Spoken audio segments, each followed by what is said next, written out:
Душераздирающие крики ребенка.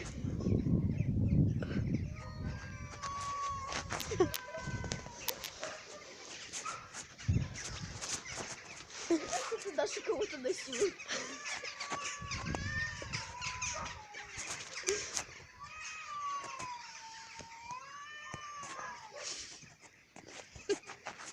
Чего мы стоим?